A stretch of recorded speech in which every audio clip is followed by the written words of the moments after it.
Hi everyone, just wanted to take a minute to talk a little bit about inequalities in triangles where you have multiple triangles. We're going to talk a little bit about the Hinge theorem as well. But before we get onto the Hinge theorem, I do want to just kind of show you a kind of fill-in-the-blank proof involving inequalities in triangles. A lot of inequality proofs do use indirect proofs, which we're not really going to focus on. But here's an example of one that you could encounter or something of this capacity. So just looking at what we're given here, we're given that these are triangles, and we're trying to prove this inequality, all right? So we're actually not going to bother writing the given down because we're just saying they're triangles. But the reason we're saying that they're triangles is so that we can use the property that we're going to use, right? So we know that AB plus BC is greater than AC. AB, BC is greater than this side. We know that CD plus DE is greater than this side. So really, what is that? That's just the triangle inequality theorem we talked about before. So we have the triangle inequality theorem.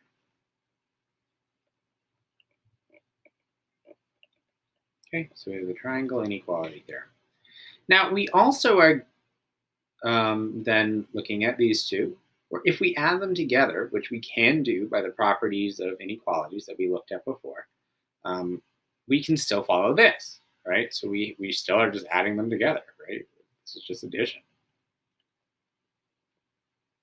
which is fine, right? Because if I told you that 3 was bigger than, 1, and I also told you that, or 5 plus 3 was bigger than 1, and I told you that 4 plus 2 was bigger than 3, if I add them together, right, 5 plus 3 plus 4 plus 2 is going to be bigger than 1 plus 3, and you can simplify that if you so wish, right? But that's still going to hold, so that works. Now, just looking down, it says we're going to use the segment addition postulate, and ultimately, what do we still need that we don't have yet? Well, we need AE. Well, AE here is equal to AC plus CE, which is a piece of information we know something about. So we are going to write that down. AC plus CE is equal to AE. And that's just the segment addition postulate. So that is still going to come up and be useful to us. All right, and then finally, last step here, we ultimately are just one substitution away from getting this, which we've been able to figure out. So AB plus BC plus CD plus DE is greater than AE. So that's all there is to this proof. It's not super crazy. But it is something that you could potentially encounter, and that's why I kind of wanted to go over it. All right. So now let's move on to kind of the last concept, or last two concepts, I should say, in relation to inequalities involving triangles.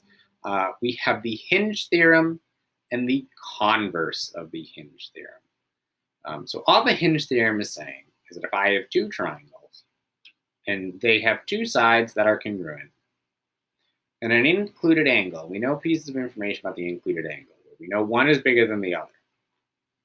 And that just means that this third side of the triangle with the bigger angle is bigger than the third side of the triangle with the smaller angle. All right? So if I know that this side is congruent to this side, and that this side here is congruent to this side, which I do, 80 is bigger than 60, so RT is bigger than AC. Right? And that just comes from the fact that if we were in the classroom, we could look at the nice, lovely, large door hinge that we have, where, if it's closed, right, you kind of get, or, it's just open a crack, it's kind of like this, right? It's a very small angle, very small opening. If I had it really open, right? These two sides, right, they haven't changed. But this bigger side, now we have that third side that is much bigger, right? A much bigger angle as well. So that's why it's called the Hinge theorem.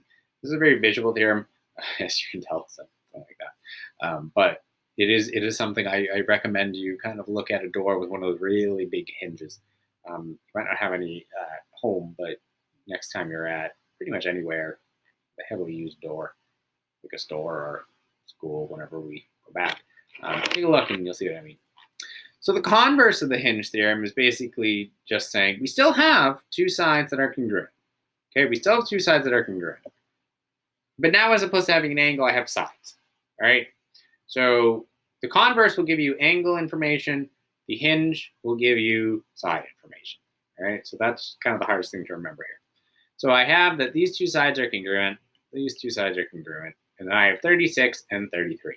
So 36 is definitely bigger than 33, so that means that this angle here is going to be bigger than this angle. That's all that we're saying here, all right?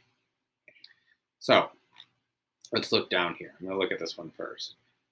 So we know that this side is congruent to this side. This side is congruent to this side. And then we're given 21 and 20. Okay, so we have two pieces of information. We have 21 and a 20, and we also have that these sides are congruent. So now we can use either the hinge theorem or the converse of the hinge theorem. We're given sides, so we're going to use the converse. All right, 21 is bigger than 20. Therefore,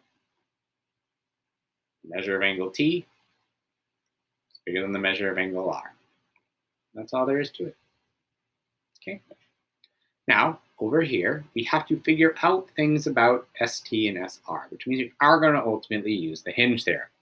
So we know that this side is 10 and this side is 10. This is a very common thing to see. Now, we obviously know that QS is congruent to QS, right? It's a shared side. Whenever you have that, you can use that towards the hinge theorem. Okay, that does still work. So we do have this side's congruent to the side and this side's congruent to itself. So now, as I said, we're going to use the hinge theorem because we have to figure out some information about sides. But our angles are not necessarily numbers. I have x minus 3 and I have x plus 3. Well, it doesn't matter what x is. All I know is that if I plug in x, if let's say x was 10, this would be 13, this would be 7. If I plug in any number for x, this one is going to be bigger than this one. Okay? That's just what it is, right? If I gave you some number and I said, add 3 to it, and I gave you that same number and I said, okay, and on this side, subtract 3 from it. Clearly, when you add 3, it's going to be bigger than if you had subtracted 3. So that's why we have this one as the greater number. So that means this is greater than this. ST is greater than SR. Now, you do need to be careful. They're not always drawn to scale. So sometimes it doesn't quite look the way it should. Just giving you that as a heads up. All right. One last thing I want to do is you can write a proof involving the hinge theorem or the converse of the hinge theorem. This is kind of a very common setup. Okay, so I'm going to write some statements.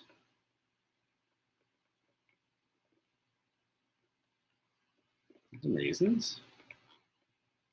Okay. What are we given? Well, we are given that BA is congruent to DA. So BA is congruent to DA. We're also given that BC is greater than DC. Okay. That is what we are given. Now, we have a shared side, so when in doubt, let's use it. We know that AC is congruent to AC, and the reason we're saying that is not just because I'm annoying and making you do things that you don't want to, just so that way we can actually apply either the hinge theorem or the converse of the hinge theorem. Remember, both of those require you to have two sides to be congruent before either of them could be used. All right? And that's our tried and true reflexive. Okay. All right, so what do we know now? We haven't done anything with this. BC is going to be greater than DC. Okay, so this side over here is going to be greater than this side over here. All right, so we do have two sets of sides that are congruent, and we are given an inequality. All right, so what are we trying to find out ultimately at the end? Well, things about angles. So we are going to use the converse of the hinge theorem. We have all requirements for the converse of the hinge theorem. So I actually can just go along and write down the measure of angle 1 is greater than the measure of angle 2 by the converse of the hinge theorem. Okay.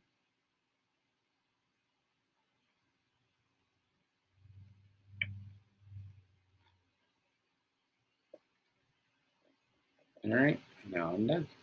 That's all we were trying to show. All right, so this is a very common series of events that you can gather. Basically, you just have to make sure that you have all the requirements for the Hinge theorem or the converse of the Hinge theorem, which really means you have to know something about two of the sides in terms of like one being bigger than another, or two angles, one being bigger than another. And then you also need to make sure you have two sets of congruent sides. All right. So that's everything that you need to know in regards to the Hinge theorem. If you have any questions, please let me know. And have a great day.